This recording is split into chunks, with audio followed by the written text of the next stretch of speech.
Hello dear student, Gyanoday Bharti channel में आपका स्वागत है। आज का वीडियो हमारा होने जा रहा है रैंकिंग साइकिल पे।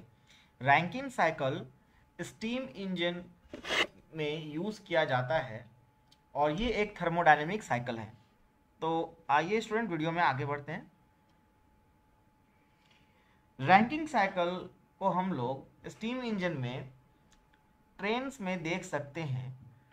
पुराने ज़माने की जो ट्रेन्स है वहाँ उसमें रैंकिंग साइकिल का यूज़ करके स्टीम इंजन को चलाया जाता था, जिससे कि स्टीम इंजन से ऑपरेटेड ट्रेन्स चलती थी। आज के समय में डीजल इंजन और इलेक्ट्रिक इंजन का यूज़ किया जाता है। पुराने ज़माने में स्टीम इंजन का यूज़ किया जाता था, जिसमें एक बॉयलर होता था और उस स्टीम इंजन को जेम्स वॉट ने डिज़ाइन किया था।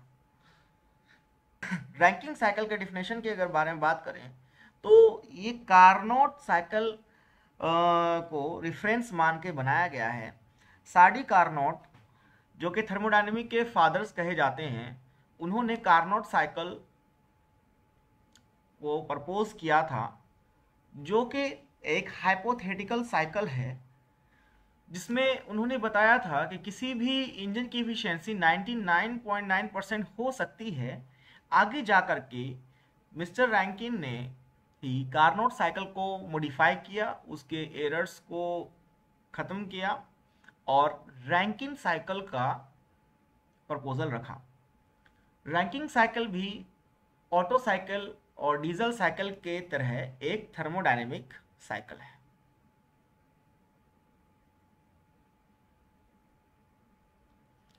It is work on the principle of heat engine which convert chemical energy of fuel in thermal energy for the generation of steam। जैसा कि हम लोग अगर आईसी इंजन की बात करें या किसी भी हीट इंजन की बात करें जो कि थर्मोडायनेमिक साइकिल पे वर्क करती है, हम लोग उसमें देख सकते हैं कि हीट एनर्जी को मैकेनिकल एनर्जी में कन्वर्ट किया जाता है। उसमें हीट इंजन दो तरह के होते हैं, हम लोगों को पता है कि एक एक्सटर्नल कंबशन इंजन होता है और second one is internal combustion engine. External combustion engine के अंदर हमारा स्टीम इंजन आता है, वहीं इंटरनल कंबशन इंजन के अंदर हमारा डीजल इंजन और पेट्रोल इंजन आता है, जिसके लिए ऑटो साइकिल और डीजल साइकिल को प्रपोज किया गया है। कंस्ट्रक्शन। रैंकिंग साइकिल के मेजर कंपोनेंट्स में स्टीम बॉयलर, जो कि स्टीम जनरेट करने का काम करता है, स्टीम टरबाइन, जो कि स्टीम एनर्जी को मैकेनिकल वर्क में कन्वर्ट करने का काम करता है, स्टीम कंडेंसर, जो कि स्टीम को वापस से वाटर में बदलने का काम करता है, और फीड पंप, जो कि वाटर सर्कुलेशन में मदद करता है। यहाँ पे हम लोग रैंकिंग साइकिल का पीवी डायग्राम, जिसे प्रेशर वॉल्यूम डायग्राम कहते हैं, और टीएस डायग्राम, जिसे टेम्परेचर इंट्रोपी या इंथैल्पी इंट्रोपी डायग्राम कहते हैं, यहाँ पे दिखाया गया है। जहाँ पे हम लोग देख पा रहे हैं कि 1 से लेके 2 तक हमारा आइसोथर्मल प्रोसेस देखने को मिल रहा है। आइसोथर्मल प्रोसेस में हीट जो है वो ट्रांसफ़र नहीं होता सिस्टम से। वहीं एडियाबेटिक प्रोसेस हमें 2 से 3 तक देखने को मिल रहा है और 3 से 4 तक फिर हम लोग आइसोथर्मल प्रोसेस देख पा रहे हैं और लास्ट में 4 से 1 यहाँ एडियाबेटिक प्रोसेस में भी हीट ट्रांसफ़र नहीं देखने को मिलता है। ओके, और यहाँ पे अगर हम लोग इंथैल्पी एंट्रोपी डायग्राम की बात करें तो यहाँ 1 से लेके 2 तक हीट इन हो रहा है, 2 से लेके 3 तक वर्क आउट हो रहा है, 3 से लेके 4 तक हीट आउट हो रहा है और 4 से लेके 1 तक वर्क इन हो रहा है। ओके,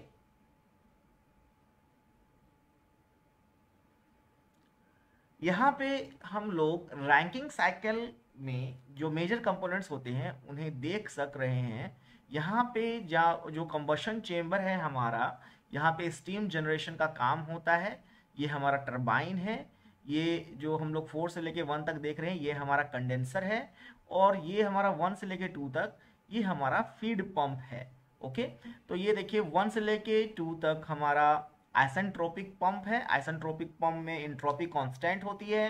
2 से लेके 3 तक कांस्टेंट प्रेशर हीट एडिशन, ये हमारा बॉयलर है या स्टीम जनरेटर जिसे कहते हैं, जहाँ पे हीट ऐड किया जा रहा है हमारे वाटर में और उसे स्टीम में कन्वर्ट किया जा रहा है। वहीं टरबाइन उस हीट को मैकेनिकल वर्क में कन्वर्ट कर रही है।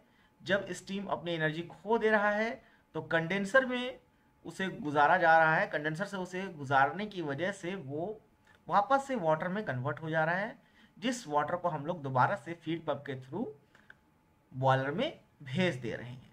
यहाँ पे स्टीम को ठंडा इसलिए किया जाता है कंडेंसर में, क्योंकि थर्मोडायनेमिक साइकिल में जिस टेम्परेचर से शुरुआत की गई है साइकिल की, उस टेम्परेचर पे हमारे जो सिस्टम के मैटर हैं उन्हें लाना पड़ता है। टेम्परेचर और प्रेशर हमारा सिस्टम का सेम होना चाहिए जहाँ से उसकी शुरुआत हुई है, इनिशियल स्टेज पे वापस हमें लाना पड़ता है मैटर को। इस वजह से हम लोग कंडेंसर की मदद से स्टीम को वापस से जब वो अपनी एनर्जी खो देता है तो वाटर में कन्वर्ट कर देते हैं। Okay,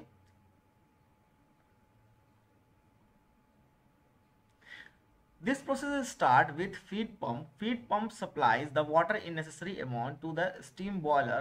In this device, heat is supplied for the generation of steam from supplied water. When the steam is generated, it is transferred to the steam turbine and turbine start to rotate and give the work done. After this, the steam is transferred to the steam condenser where the heat is rejected and steam is converted into hot water and it is converted into cool water which is supplied to pump and cycle repeats again, जैसा कि हम लोगों ने यहाँ figure में देखा। Okay, efficiency की बात करें तो इफिशियंसी जो है हमारी वर्क डन जो हमें मिलता है, नेट वर्क डन जो हमें मिलता है अपॉन हीट सप्लाइड। ओके, और वर्क डन हमारा क्या हुआ है तो Q in minus Q out हमारा वर्क डन है, और वहीं हीट सप्लाइड हमारी क्या है तो क्यू इन है। ओके, तो इस तरह से हम लोग रैंकिन साइकिल की इफिशियंसी देख पा रहे हैं। रैंकिंग साइकिल पे हमारा वीडियो एंड होता है। Thank you.